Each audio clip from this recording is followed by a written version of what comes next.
Hello everyone, आप सभी का एक बार फिर से स्वागत है हमारे यूट्यूब चैनल पर।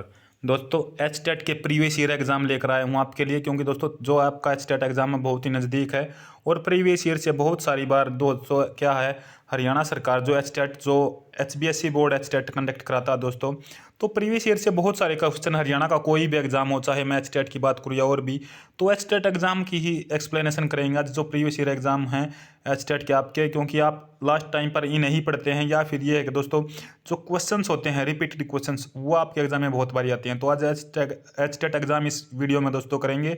यदि चैनल पर पहली बार हैं, चैनल को सब्सक्राइब करके बेल आइकन जरूर दबाइएगा। व्हाट्सअप ग्रुप और टेलीग्राम चैनल को ज्वाइन करना न भूलें। तो चलिए क्वेश्चंस का सिलसिला करते हैं शुरू। सबसे पहले बाल विकास एवं शिक्षा शास्त्र का यह भाग है दोस्तों। तो पहला क्वेश्चन है, 6 से 11 वर्ष की आयु समूह के लिए बालकों में निम्न में से किसके लिए अधिगम की आवश्यकता होती है? तो इसका राइट आंसर आपका रहेगा ठोस क्रियाकलाप तथा अनुभव की उपलब्धता के लिए। थोड़ा सा स्पीडली दोस्तों करेंगे। अगला क्वेश्चन है, एक बालक का वास्तविक रूप से सामाजिक विकास शुरू होता है तो बाल्यावस्था के बाद से।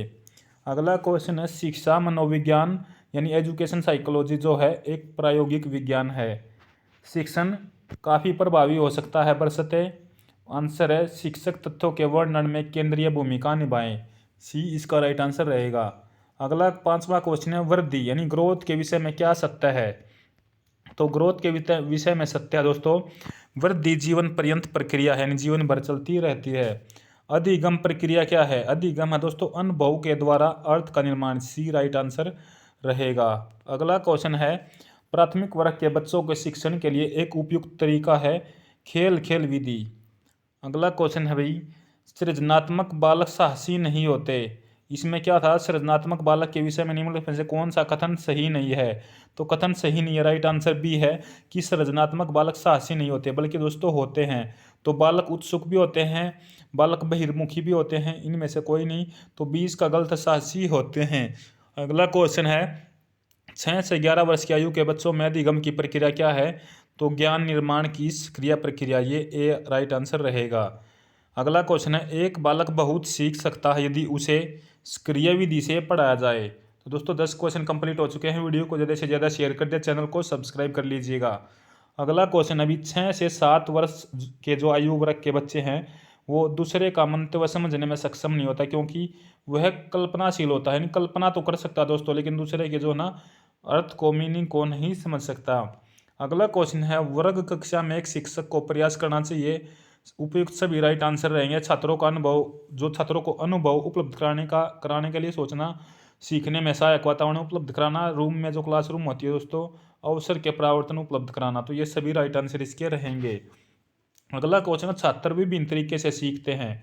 तो देखिए, प्रयोग यानी एक्सपेरिमेंट से, वाद विवाद यानी क्वेश्चन आपस में वार्तालाप, प्रश्न पूछ कर और क्रियाकलाप आपस में डिस्कस करना दोस्तों मेन चीज, और परावर्तन विधि से। तो इन्हीं तरीकों से दोस्तों छात्र जो है ना बहुत ज़्यादा कैचिंग पावर इनसे होती है।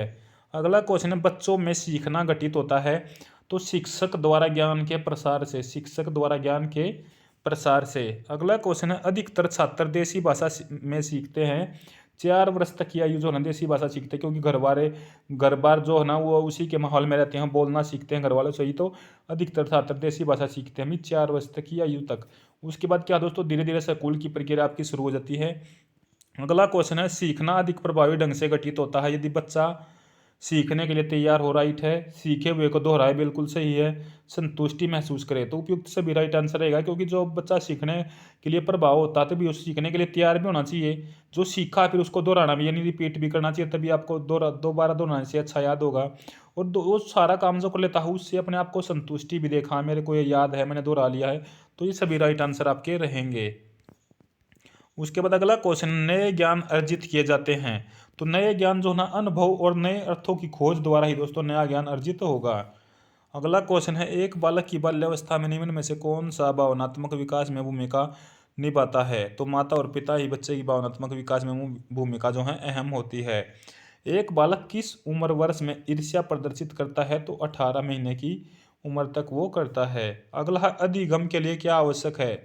तो स्व अनुभव, स्वचिंतन, सर्व क्रियाशीलता, इनमें से सभी। तो अधिगम से रिलेटेड आप देख सकते हैं कितने क्वेश्चन अभी तक आ चुके हैं, तो ये सभी राइट आंसर रहेगा। एक अच्छा शिक्षक वह है जो सीखने वाले में व्यवहारिक बदलाव की इच्छा का कारण बने, यानी कि जिसको उसको सिखाना दोस्तों उसके व्यवहार में परिवर्तन लाए वो, या उसको पढ़ाने का तरीका दूसरा बनाना, या जो बच्चे को स्टूडेंट को जो भी सीखने का तरीका अलग बताना जिस तरीके से उसको जल्दी याद हो, तो ये एक ज्ञान प्रसारित करता है। व्यक्तित्व का इंक ब्लांट जांच, यानी इंक ब्लॉट जो टेस्ट है वो क्या है भाई, ये इसमें पूछा गया है। तो ये एक अनुमानित जांच है दोस्तों। तो वीडियो को ज़्यादा से ज़्यादा शेयर कर दे, बस मैं यही कह रहा हूँ, क्योंकि जो आपका एग्जाम है दोस्तों वो एक क्वेश्चन आपको सेम डिप टू क्वेश्चन ऐसे ही उठते हुए मिलेंगे। जब देखिए सॉल्यूशन भी कराऊंगा तो मैं आपको बताऊंगा कि बहुत सारे जो प्रीवियस ईयर से क्वेश्चन कब कहाँ के एग्जाम से आया है, और बहुत बार ये रिपीटेड होते हैं। 150 क्वेश्चन में से दोस्तों अगर आपको 10-15 क्वेश्चन भी रिपीटेड मिल गए ना, तो वो आपको फ्री का नंबर है यदि आप प्रीवियस ईयर लगाते हो तो। अगला क्वेश्चन है भाई, एक छात्र का विकास निर्भर करता है तो अनुवांशिकता यानी जेनेटिक्स और एनवायरनमेंट पर, अनुवांशिकता एवं वातावरण पर। शिक्षा के दो मुख्य उद्देश्य क्या क्या हैं, तो देखिए विषय का ज्ञान उपलब्ध कराना और व्यावसायिक कौशल का विकास करना, ये दो मेन जो ना पॉइंट रहेंगे। 6 से 11 आयु वर्ष के जो बच्चे हैं उनके निम्नलिखित क्या विशेषताएं उनमें होती हैं, तो ये शिक्षक से ज्ञान प्राप्त करने वाले बच्चे होते हैं, क्योंकि स्कूलिंग टाइम ये होता है दोस्तों। प्रतिभावान यानी टैलेंटेड बच्चों की बुद्धिमत्ता जो होती है वो कितनी होती है, 140।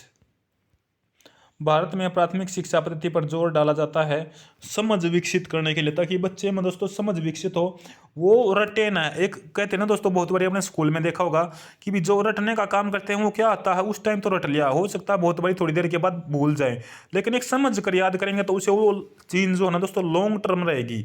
एक रटना शॉर्ट टर्म के लिए और एक समझना उस पहलू को कि कहाँ से क्या आया, क्यों ये बना, तो वो आपको लॉन्ग टर्म तक याद रहेगी। अगला क्वेश्चन है भी, प्राथमिक सत्र का निर्देशन आवश्यक होता है तो छात्रों को केंद्रित करने के लिए। 6 से 11 आयु वर्ष के समूह की जो समूह के छात्रों की आवश्यकता होती है, ये सभी है भी क्लासरूम में लोकतांत्रिक वातावरण, सीखने में स्वायत्ता और क्रियात्मक आधारित अंतः संबंध अधिगम, ये इसके सभी रहेंगे। उसके बाद भाई मैथ का ये क्वेश्चन है, जो क्वेश्चन थोड़ा सा ठीक होगा दोस्तों उसको मैं डायरेक्ट यहाँ पे बता दूंगा, नहीं तो जो क्वेश्चन नहीं लगा के भी नहीं होगा नहीं बताया जाएगा उसको एस्केप कर देंगे दोस्तों। तो ये थोड़ा सा भाई ये है 31वां क्वेश्चन, आयत की लंबाई ये है, इसको क्या करते हैं दोस्तों स्किप कर देते हैं। इसमें आपका पूछा गया है चौड़ाई को कितना रखा जाए कि उसके वो समान होए, तो ठीक है ये इसकी आधी है वो उसके दुगनी है। क्वेश्चन थोड़ा आसान है लेकिन यहाँ पर दोस्तों ये सोल्व नहीं हो पाएगा, तो मैथ को क्वेश्चन को हम स्किप कर देते हैं दोस्तों। उसके बाद आगे चलते हैं भाई, जैसे 33वां क्वेश्चन है, हिंदू अरबी संख्याकन में 4 अंक वाली कितनी संख्याएं हैं, तो ये 9000 राइट आंसर रहेगा, बस ये आप देख लेना भाई, ये आप देख सकते हैं। अगला है दोस्तों, देखिए रीजनिंग में भी कई इस प्रकार के क्वेश्चन आते हैं और आपका मैथ में भी आया है। ये एक पूरा अगर बनाते तो दोस्तों ये एक ये सर्कल बन जाता, लेकिन सर्कल में से दोस्तों आधा कटा हुआ है, यानी कि ये कितना है आपका पूरा होता और बीच में लाइनिंग होती तो हाफ हाफ हेमिस्फीयर हो जाते दोस्तों। लेकिन तीन ये आपके पार्ट हैं 3/4, यानी 4 में से 3 पार्ट हैं दोस्तों ये। तो ये पूछा भी एक इकाई का 3/4 है, तो 1/2 क्या होगा, तो यहाँ पर देखिए अब ऑप्शन में आपको देखना है, ऑप्शन में देखना है दोस्तों 1/4, ये 3/4 बिल्कुल दिखाई दे रहा ना आपको, यानी पूरे टोटल 4 का 3 हिस्सा है। तो अब इनमें से पूछा गया कि कौन सा ऑप्शन ठीक आएगा जिनमें जिसमें 1/2 होगा, यानी कि 1/2 कितना होगा दोस्तों 3/2, तो 3/2 होना है दोस्तों, यानी कि 2 नीचे होगा भाई, यानी कि 2 नीचे होगा 3 ऊपर होगा, वही तो हो गया ना आपका 1.5।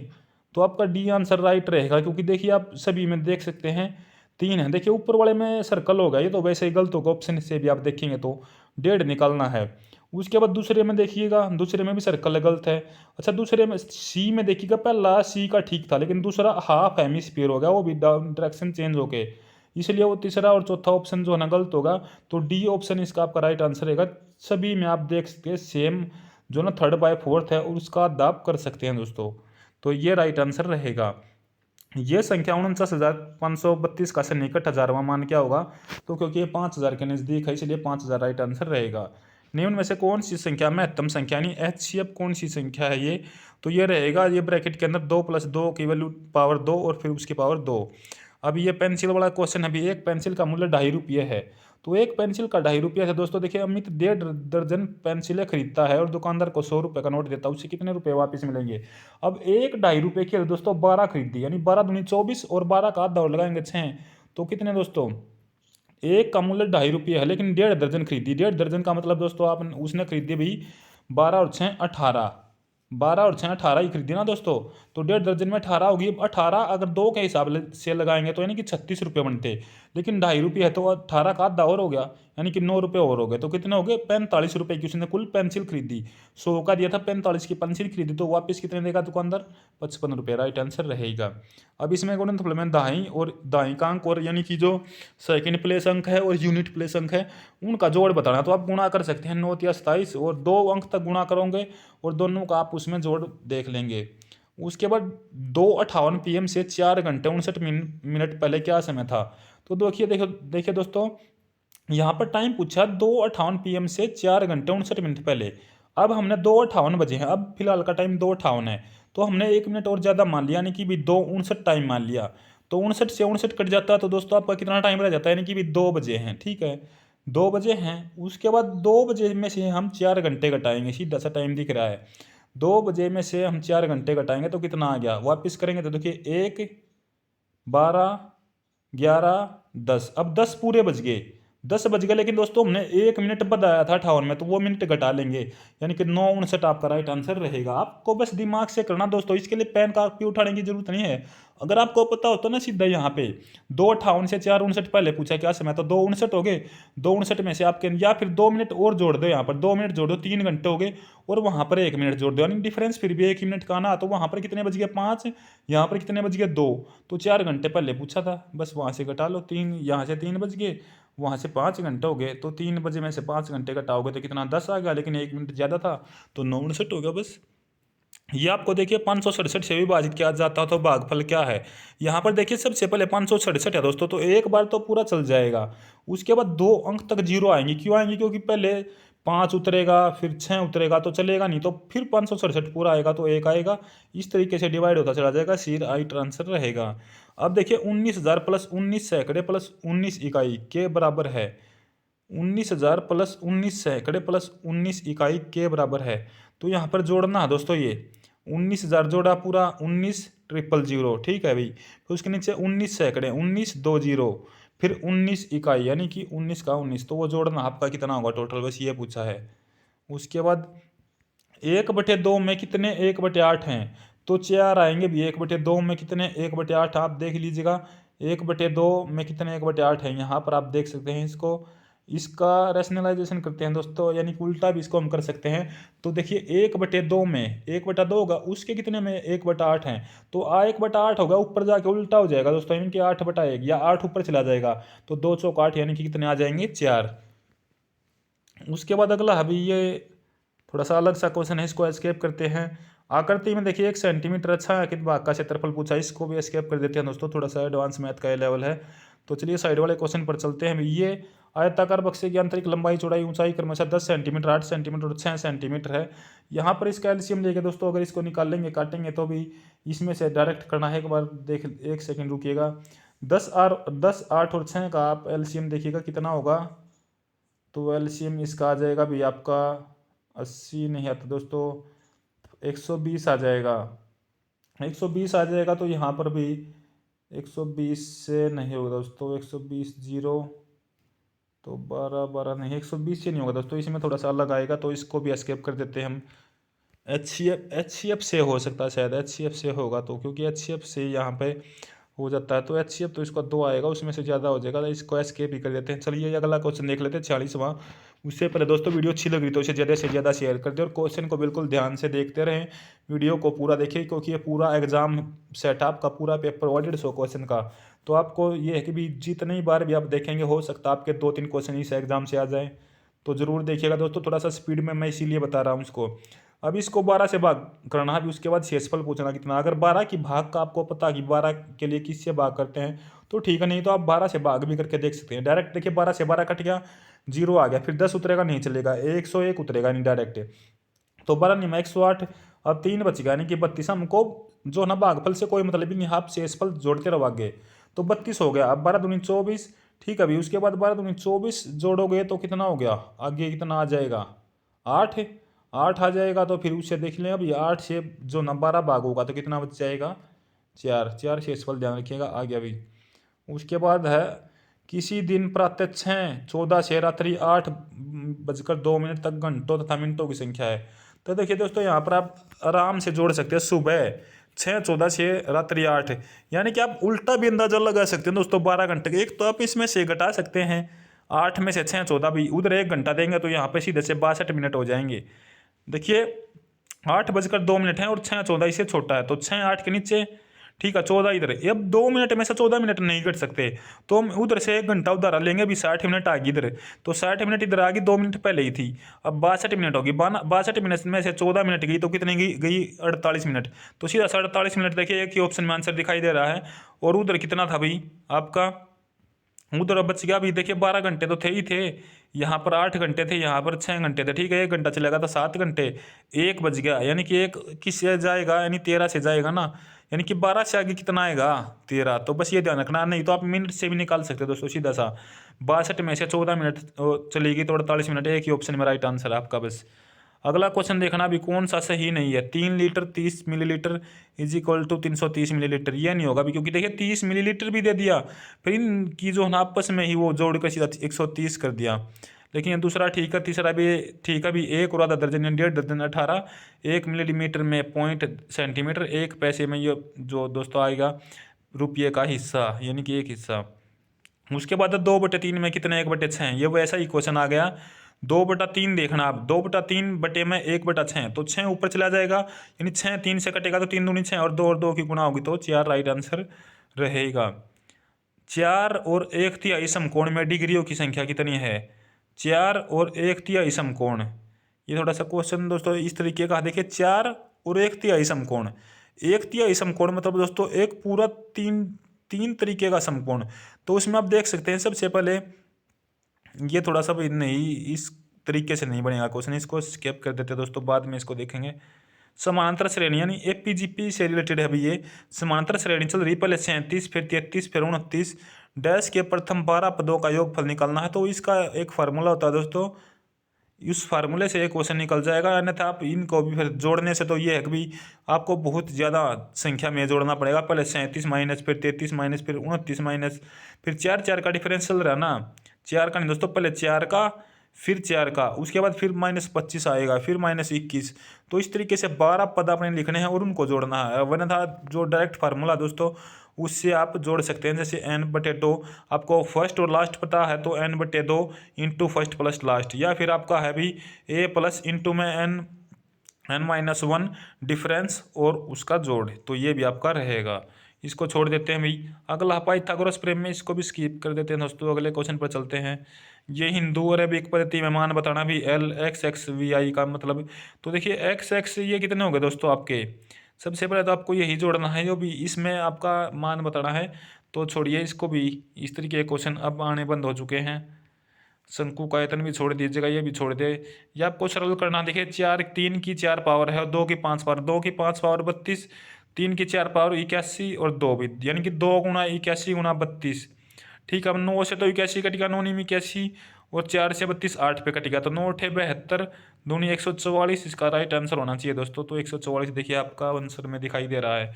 अब ये फिर आपका भी प्रायिकता यानी प्रोबेबिलिटी से क्वेश्चन आ गया। ताश की गड्डी से एक पत्ता निकाला जाता, तो इसके एक बादशाह लाल रंग होने की प्रायिकता ज्ञात करे। तो दोस्तों देखिए ताश की गड्डी में से, सबसे पहले ताश की गड्डी में से तो आपके 52 पत्ते हो गए, 52C1, फिर उसको सोल्यूशन करना दोस्तों। उसी साइड दूसरा वो कितना होगा, बादशाह होते हैं दोस्तों 4, लेकिन लाल रंग का बादशाह पूछा है, नहीं कि जो 13 होता है गिनतियों में 13 जिसको हम बोलते हैं, तो लाल रंग के तो वो 2 ही हो गए, यानी कि आपके कितने आएंगे, 4 बादशाहों में से आपकी 2 ही प्रायिकता है कि भी लाल रंग के आ सकते हैं, उनमें से पूछा उसने एक है। तो ठीक है, यानी कि 26 पत्ते लाल रंग के हैं, ये ध्यान दीजिए ना, 26 पत्ते लाल रंग के हैं, तो 1/26। ठीक है, अगर 2/52 है तो उसका आधा करेंगे, तो दोस्तों 1/26 राइट आंसर आ गया ना आपका, क्योंकि 52 में से एक निकाला है।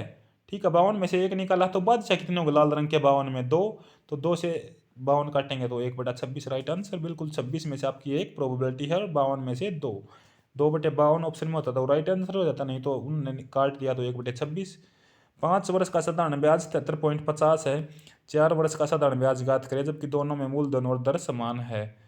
तो भी ये कंपैरिजन करना है इनका, 5 वर्ष दे रखा है, 4 वर्ष का ज्ञात करना है, मूलधन और धन दोनों समान हैं। उसके बाद 501 गुणा 502 को हल करें, ये आपके गुणा करनी भी। एक शहर की जनसंख्या दोस्तों 25,000 से घटकर 24,500 हो गई, तो उसकी प्रतिशत कमी कितनी है? तो दोस्तों देखिए प्रतिशत आप आराम से निकाल सकते हैं, 25,000 में से घटकर 24,500 हो गई, यानी कि घटी कितनी भी 500 घट गई कितने पे 25,000 पे गुणा 100, 500 की अब 2 जीरो काटेंगे 250 बच गया, 250 को फिर दोस्तों इधर आप 5 से काटेंगे कितना बच गया 50, 50 को इधर 200 से काटेंगे तो 2% आपकी घटी, राइट आंसर 2%। वीडियो को ज़्यादा से ज़्यादा शेयर कर दें, चैनल को सब्सक्राइब कर लें दोस्तों। उसके बाद अब क्या जी पर्यावरण अध्ययन से रिलेटेड क्वेश्चन है और जीएस के क्वेश्चन भी आपके रहेंगे इसमें दोस्तों। सबसे पहला लोधी वंश का संस्थापक कौन था? तो बहलोल लोधी राइट आंसर रहेगा। किस भारतीय राज्य की समुद्री तटरेखा सबसे लंबी है? तो गुजरात की सबसे लंबी, ध्यान रखिएगा गुजरात राइट आंसर। मानव रिपोर्ट सूचकांक 2010 में भारत का कौन सा स्थान था? ये 119वां, ये बहुत पुराना क्वेश्चन है, यहाँ पर ये इंपॉर्टेंट नहीं है। जर्मनी के एकीकरण के लिए सर्वाधिक उत्तरदायी कौन है? तो जर्मनी का एकीकरण किया था दोस्तों बिस्मार्क ने। वैसे ही भारत का पूछ लेगा तो सरदार वल्लभ भाई पटेल। कौन सी सबसे बड़ी नदी है इन ऑप्शन में से? तो ब्रह्मपुत्र। ब्रह्मपुत्र दोस्तों भारतीय उपमहाद्वीप की है, अगर भारत की पूछ लेता ना सबसे बड़ी नदी, तो गंगा राइट आंसर रहता, 25-25 किलोमीटर लंबाई। उसके बाद अगले क्वेश्चन पर चलते हैं भाई।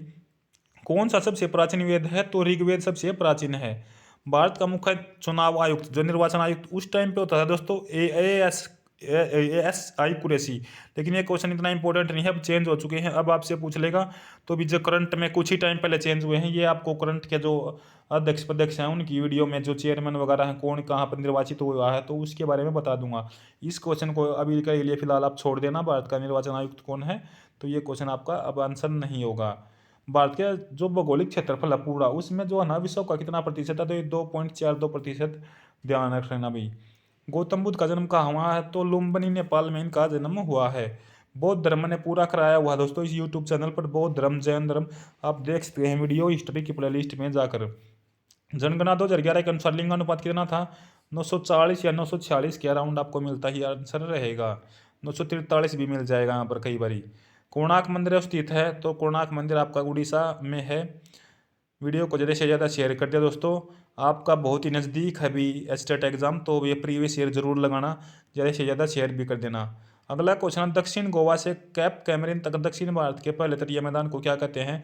तो सबसे पहला जो तट है दोस्तों उसको बोलते हैं मालाबार तट, ठीक है मालाबार तट। अगर हम इस साइड की केरल साइड की बात करेंगे दोस्तों तो मालाबार, ठीक है, इस साइड फिर कोंकण, फिर केनरा, फिर कोंकण तट, गोवा वाले को कोंकण, कर्नाटक वाले को केनरा, ठीक है। अभी इस साइड बात करेंगे तो दोस्तों कोरोमंडल तट आपका, फिर उड़ीसा में है उड़िया तट, और ये आंध्र प्रदेश के नज़दीक आता तो आंध्रा तट भी बोल देते हैं इसको, और भी नाम है दोस्तों। तो ये आपके रहते हैं। माओवादी आक्रमण के कारण हाल ही के दिनों में समाचारों में रहा दंतेवाड़ा जिला आपका छत्तीसगढ़ में है, माओवादिया का ही इलाका है दोस्तों, ये ध्यान रखना। कौन सा जोड़ा सही रूप से सुमेलित नहीं है? तो कलम देखिए, ये जो है ना आपके पावर भी हैं दोस्तों, पावर होते हैं, क्या बोलते हैं इनको दोस्तों, ये विद्युत उत्पादन करते हैं, इनका नाम तो दोस्तों ये, लेकिन ये ध्यान रखें, देखिए कहेगा कर्नाटक में है, बिल्कुल ठीक है। अभी नरोरा उत्तर प्रदेश में है, कल्लपकम तमिलनाडु में है, जो तारापुर है दोस्तों वो महाराष्ट्र के अंदर है। बिजली उत्पादन संयंत्र है दोस्तों, ये ध्यान रखना, तो तारापुर महाराष्ट्र के अंदर है, ना कि राजस्थान में, तो ये गलत है। 2011 की जनगणना के अनुसार भारत में जनसंख्या घनत्व है 382 व्यक्ति प्रति वर्ग किलोमीटर, ठीक है भी। अगला क्वेश्चन है, कौन सा व्यक्ति से विधानसभा का सदस्य नहीं था? तो रणबीर सिंह हुड्डा नहीं थे, हरियाणा से इनका संबंध है, हुड्डा के पिताजी हैं। डीडीटी का फुल फॉर्म नाम क्या है? डीडीटी दोस्तों, तो डीडीटी है भी non biodegradable pollutant, non biodegradable pollutant. अगला क्वेश्चन है, रासायनिक प्रतिक्रिया से संबंध में कौन सा कथन सही नहीं है? तो सभी रासायनिक प्रक्रियाएं अणुओं के बीच में बंधन को तोड़ने का कार्य करती हैं, ये आपका गलत है, तोड़ने का नहीं जोड़ने का कार्य करती हैं कई बार रासायनिक प्रतिक्रियाएं।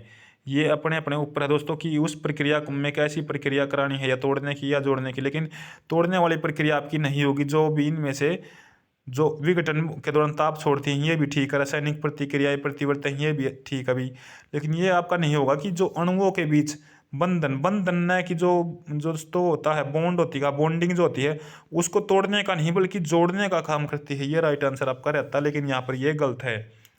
तो अगला क्वेश्चन है, विद्यालय प्रयोगशाला में ऑक्सीजन उत्पादन के लिए किस विधि का प्रयोग किया जाता है? तो H2O के विद्युत अपघटन का।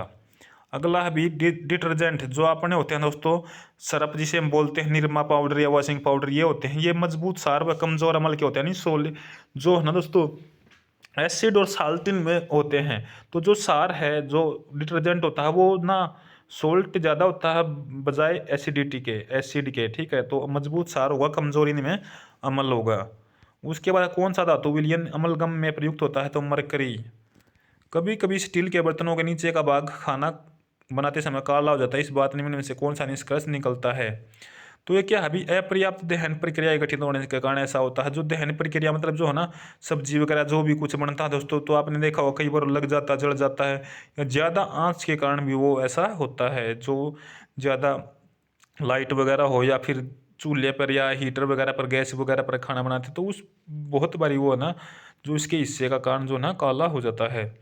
एक किसान दानों को भूसे से अलग करना चाहता है, वह किस प्रक्रिया द्वारा अलग कर सकता है? तो हस्तचयन यानी हाथ के द्वारा जो अलग अलग कर सकता है, या फिर दोस्तों क्या अभी अगर भूसे से दाने को अलग करना है तो उसको हवा के द्वारा भी कर सकता है। लेकिन यहाँ पर क्वेश्चन के हिसाब से हस्तचयन होगा। तो ब्रेसिंग निष्पादन होता नहीं, फसल की कटाई तो वैसे अलग होगा। निष्पादन आपका एक तरीके से छानना भी होता है, भी ब्रेसिंग इसमें नहीं होगा। अगला क्वेश्चन है, एक चुंबक रेखा 4 भागों में टूट जाए तो वहाँ कितने चुंबकीय ध्रुव हैं? तो 8, क्योंकि 4 भागों में टूट गया, हर एक पे 2 बनेंगे दोस्तों, एक उत्तरी और एक दक्षिणी। तो 4 भाग टूट गए तो 4 अलग अलग हो गए, उनमें हर एक में 2 हैं, एक उत्तर एक दक्षिण, तो 8 भाग इसमें बन जाएंगे।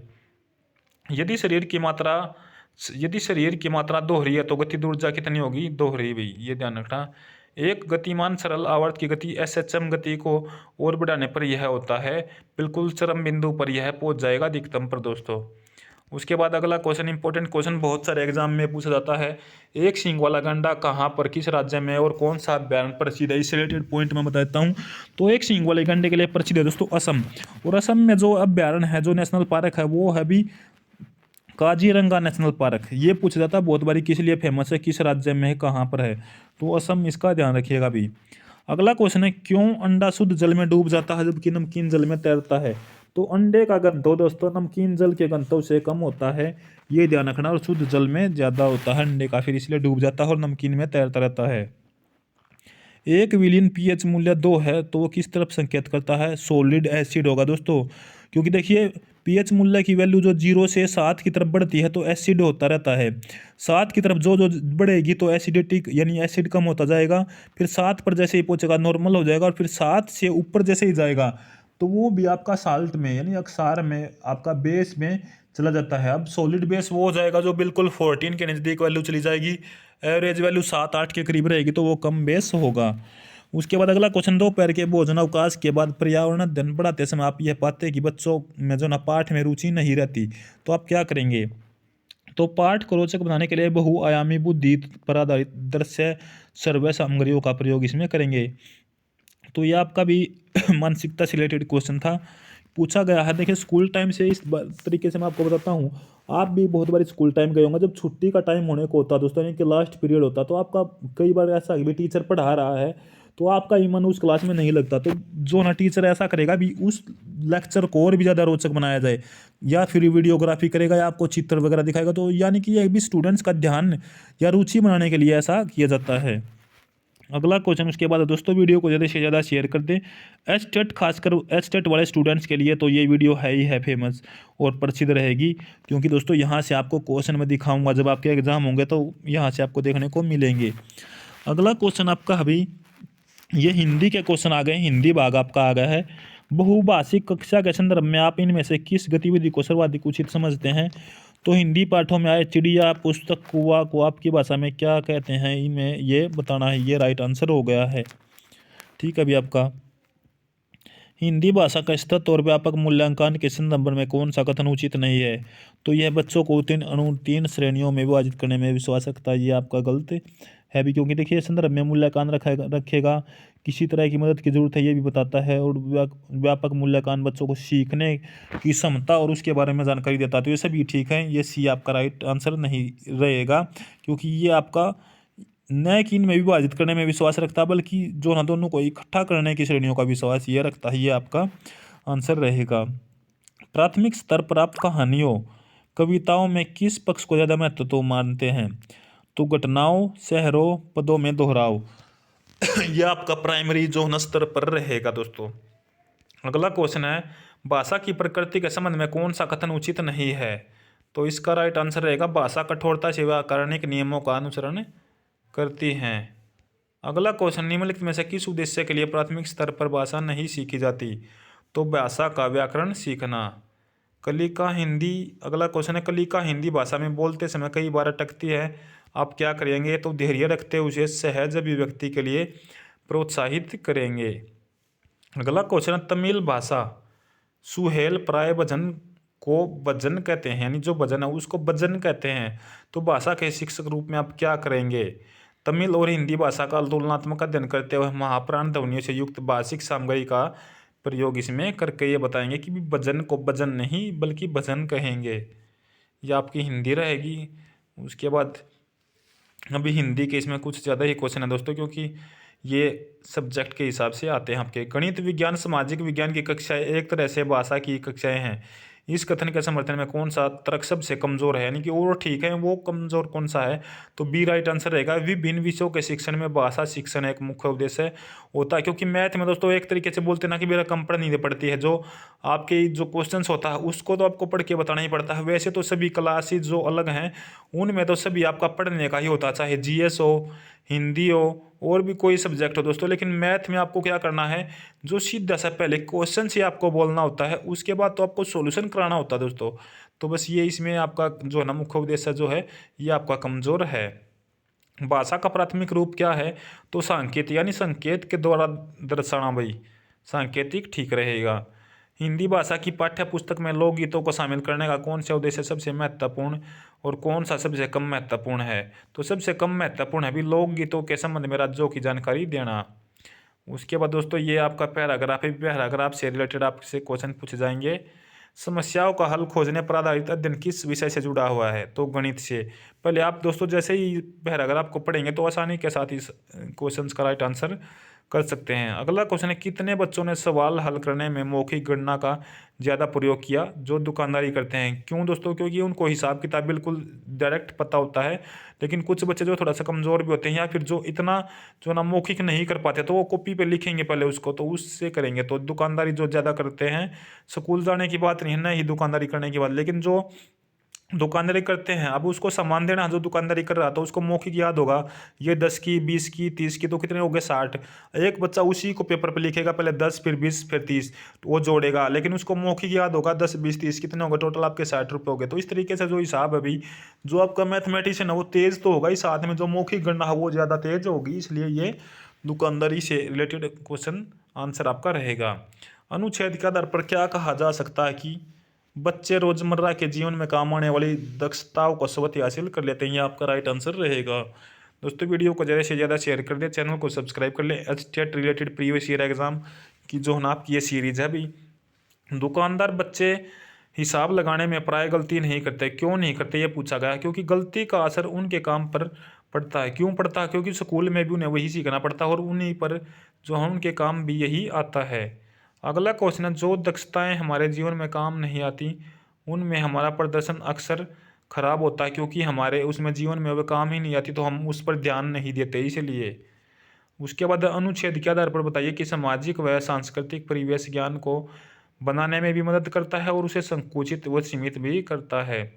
इक प्रत्यय का उदाहरण यानी इक प्रत्यय बताना है, तो देखिए संकुचित, संकुच कोई वर्ड नहीं बनेगा अगर इक नहीं है, तो यहाँ पर तो चित है तो संकोच बनता, तो संकोचित ये होता। अब सांस्कृतिक को छोड़ दीजिएगा, एक मिनट देखिए, चूंकि, चूंकि में चूक हो जाता, चूक वर्ड बनता तो ई, ठीक है भाई। उसके बाद सीमित, सीमित में सीमित तो वर्ड ही है, कोई प्रत्यय नहीं होता।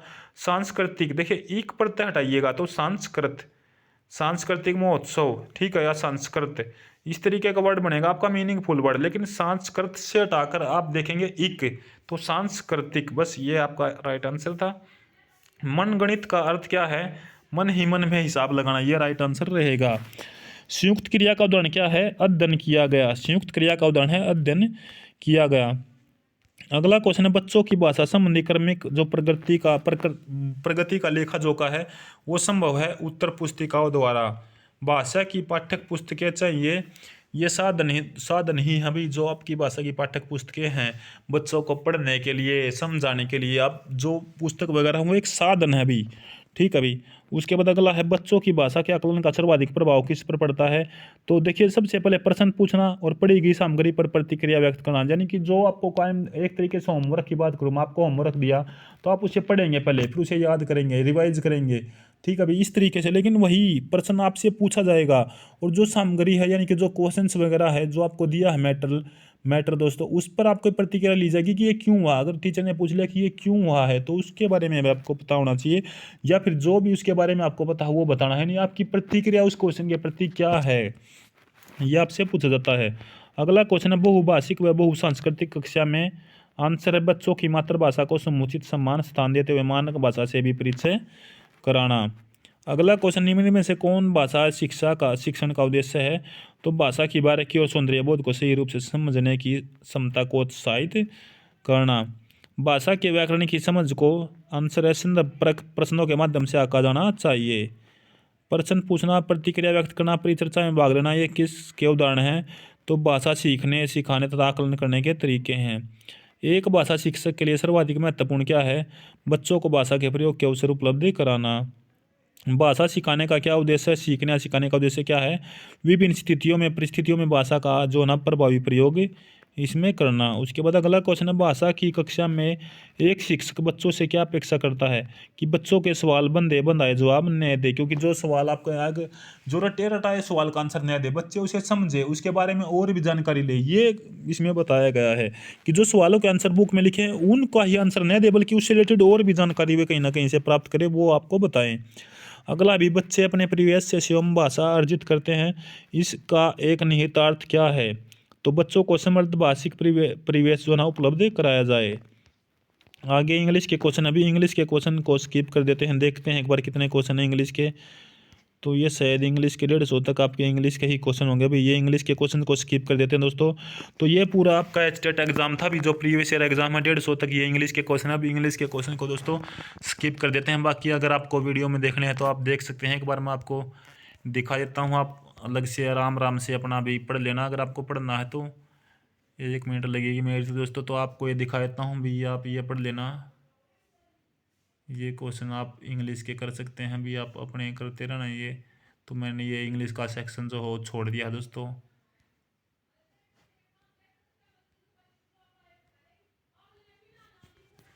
तो इंग्लिश का ये सेक्शन आपका जो चल रहा है इसको अभी मैं छोड़ रहा हूँ दोस्तों। अगर आपको देखना तो आपके लिए ही ये स्किप कर रहा हूँ भैया, पूरे क्वेश्चन आप देख सकते हैं इसमें। तो यहाँ से आपको ये एचटेट का जो प्रीवियस ईयर है ये कंप्लीट होता है अभी। ये आपके पूरे 150 क्वेश्चन आपके हो चुके हैं। तो वीडियो कैसी लगी कमेंट करके ज़रूर बताना। चैनल पर पहली बार आए हैं चैनल को सब्सक्राइब कर लेना और वीडियो को ज़्यादा से ज़्यादा शेयर कर देना दोस्तों। इसी प्रकार दोस्तों फिर कल एचटेट हम करेंगे, तब तक आपका एग्जाम नहीं होता तो कुछ पेपर आपके रिवाइज कराते हैं, ताकि जो भी आपके प्रीवियस ईयर एग्जाम है दोस्तों उनमें से जो भी क्वेश्चन आपका आए आप उसी से रिलेटेड क्वेश्चन अगर और भी आए तो आसानी से ठीक कर सकते हैं। तो इस वीडियो में फिलहाल इतना ही। धन्यवाद। जय हिंद, जय भारत, जय हरियाणा।